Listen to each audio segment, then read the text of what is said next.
Mais combien de personnes, combien d'entre nous marchons avec des blessures intérieures, des blessures émotionnelles qui sont tout aussi réelles que si on s'était fait frapper par une voiture, qu'ils ont aussi besoin qu'on s'arrête, qu'on prenne le temps de les guérir pour bien fonctionner dans cette vie.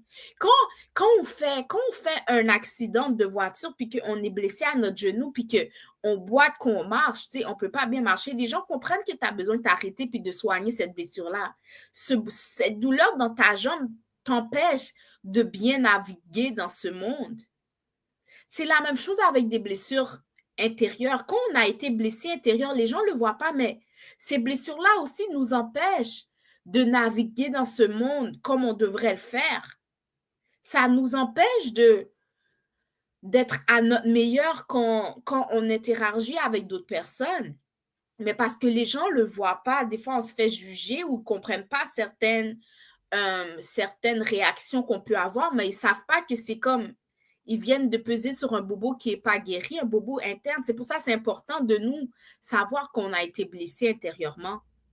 C'est important de s'arrêter et de savoir qu'on a été blessé intérieurement, puis de prendre le temps de nous guérir, mais aussi de savoir comment guérir de nos blessures intérieures. Hmm.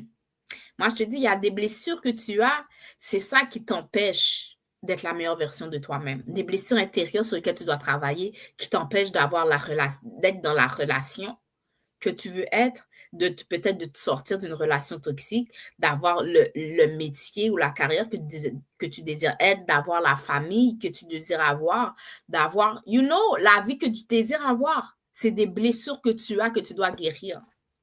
Si tu veux travailler plus en poussé avec moi personnellement, hein, je t'invite à me contacter.